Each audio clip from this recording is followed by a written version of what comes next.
നമസ്കാരം. അപ്പം നമ്മളിന്ന് സംസാരിക്കാൻ പോകുന്നത് വളരെ സെൻസിറ്റീവായ ഒരു വിഷയത്തെക്കുറിച്ചാണ്. ഒരുപാട് സാമൂഹിക പ്രശ്നം ആയിട്ട് എനിക്ക് തോന്നിയ വിഷയമാണ്.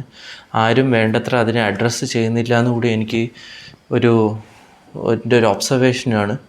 ആദ്യമേ തന്നെ പറയാം, ഇതൊരു മതപരമായിട്ടുള്ള വീഡിയോ അല്ല. ഒരു മതത്തിനെതിരെയോ അല്ലെങ്കിൽ ഒരു സമൂഹത്തെ ലക്ഷ്യമിടുന്ന തരത്തിലുള്ള ഒരു വീഡിയോ അല്ല ഇത് കുറ്റകൃത്യത്തെക്കുറിച്ചുള്ള വീഡിയോ ആണ്. ഇത് കുട്ടികളുടെ സുരക്ഷയെക്കുറിച്ചുള്ള വീഡിയോ ആണ്. ഇത് നമ്മൾ ഇഷ്ടപ്പെടാത്ത സത്യം സംസാരിക്കുന്ന വീഡിയോ കൂടിയായിരിക്കും. ഞാൻ പറഞ്ഞു വരുന്നത് നമ്മുടെ നാട്ടിൽ, പ്രത്യേകിച്ച് കേരളത്തിൽ നടക്കുന്ന മദ്രസ പീഡനങ്ങളെക്കുറിച്ചാണ്. ഇപ്പോൾ കഴിഞ്ഞ കുറേ വർഷങ്ങളായിട്ട് ഒരുപാട് കേസുകൾ ഇപ്പോൾ പത്രവാർത്തകളിലും സാമൂഹിക മാധ്യമങ്ങളിലും അതേപോലെ തന്നെ ഓൺലൈൻ മീഡിയാസിലൊക്കെ ഒരുപാട് കാണാൻ തുടങ്ങിയിട്ടുണ്ട്. കുറേ വർഷങ്ങളായിട്ട് തന്നെ കാണാൻ സാധിക്കുന്നതാണ്.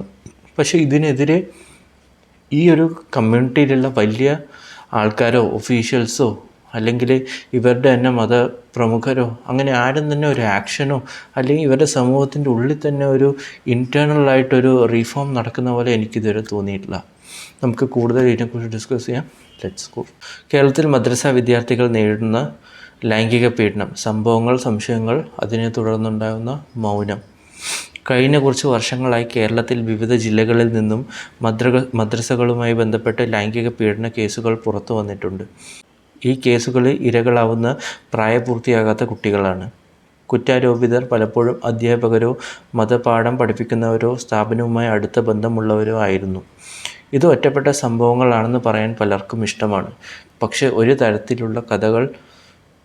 തരത്തിലുള്ള കഥകൾ വീണ്ടും വീണ്ടും പുറത്തു വരുമ്പോൾ അത് ഒറ്റപ്പെട്ട സംഭവമല്ലെന്ന് നമ്മൾ സമ്മതിക്കേണ്ടി വരും. കുട്ടികൾ എന്തുകൊണ്ടാണ് ഈ ഒരു പീഡനത്തിന് ഇരയായതിനു ശേഷവും മിണ്ടാതിരിക്കുന്നതെന്നാണ് നമ്മൾ ഏറ്റവും കൂടുതൽ ചിന്തിക്കേണ്ട കൺസേൺ. ഈ കേസുകളിൽ ഏറ്റവും ഭീകരമായ ഭാഗം കുറ്റകൃത്യം നടന്നതല്ല. കുറ്റകൃത്യം നടന്നതിന് ശേഷം വർഷങ്ങളോളം കുട്ടികൾ മിണ്ടാതിരുന്നതാണ്. കുട്ടികളെ മൗനം പാലിപ്പിക്കുന്നത് ശാരീരിക ബലം മാത്രമല്ല, അത് ഭയമാണ്, ദൈവഭീതിയാണ്, ലജ്ജയാണ്, കുടുംബത്തിൻ്റെ പേടിയാണ്. ഇത് പറഞ്ഞാൽ പാപമാകും, ഇത് പറഞ്ഞാൽ നീ തന്നെയാണ് തെറ്റ്, ഇത് പറഞ്ഞാൽ കുടുംബത്തിന് നാണക്കേട്. ഈ വാക്കുകൾ കുട്ടികളുടെ വായ അടയ്ക്കുന്നു. സമൂഹം എന്തുകൊണ്ട് ഉടൻ പ്രതികരിക്കുന്നില്ല? അങ്ങനെ ഒരു ചോദ്യം കൂടി നിലവിൽ വരുന്നുണ്ട്. ഇവിടെ നമ്മൾ ചോദിക്കേണ്ട ഒരു അസ്വസ്ഥമായ ചോദ്യമുണ്ട്. ഇത്തരം ആരോപണങ്ങൾ പുറത്തു വരുമ്പോൾ നമ്മൾ ആദ്യം ചോദിക്കുന്നത് എന്താണ്? ഇത് സത്യമാണോ? അവൻ അങ്ങനെ ചെയ്യുമോ? ഈ സ്ഥാപനത്തെ ഇത് ബാധിക്കുമോ? അങ്ങനെയുള്ള ഒരുപാട് ചോദ്യങ്ങൾ നെഗറ്റീവായിട്ട്, അതായത് കുറ്റാരോപിതരെ സപ്പോർട്ട് ചെയ്തുകൊണ്ട് വിക്ടിംസിനെതിരായിട്ടുള്ള കുറേ ചോദ്യങ്ങൾ. കുട്ടിയെ വിശ്വസിക്കുന്നതിന് മുമ്പ് സ്ഥാപനത്തെ സംരക്ഷിക്കാൻ നമ്മൾ തയ്യാറാകുന്നു. ഇതാണ് ഏറ്റവും വലിയ പരാജയം ഒരു സമൂഹം എന്ന രീതിയിൽ. ഇത് മദ്രസകളുടെ മാത്രം പ്രശ്നമാണോ? ഇവിടെ ഒരു കാര്യവും വളരെ വ്യക്തമായി പറയണം. ലൈംഗിക പീഡനം മദ്രസകളിൽ മാത്രം നടക്കുന്ന പ്രശ്നമല്ല. സ്കൂളുകളിൽ സംഭവിക്കുന്നു, ഹോസ്റ്റലുകളിൽ സംഭവിക്കുന്നു, ട്യൂഷൻ സെൻറ്ററുകളിൽ സംഭവിക്കുന്നു, സ്പോർട്സ് അക്കാഡമികളിൽ സംഭവിക്കുന്നു, ആശ്രമങ്ങളിലും സഭകളിലും സംഭവിക്കുന്നുണ്ട്. പൊതുസത്യം ഒന്ന് മാത്രം: കുട്ടികൾ അധികാരബന്ധത്തിൽ കഴിയുന്ന ഏത് ഇടവും അപകട സാധ്യതയുള്ളതാണ്. മതവിശ്വാസം, അധികാരം വളരെ അപകടകരമായിട്ടുള്ള ഒരു കൂട്ടുകെട്ടാണ്, ഒരു കോംബോ ആയിട്ടാണ് എനിക്ക് തോന്നിയിട്ടുള്ളത്.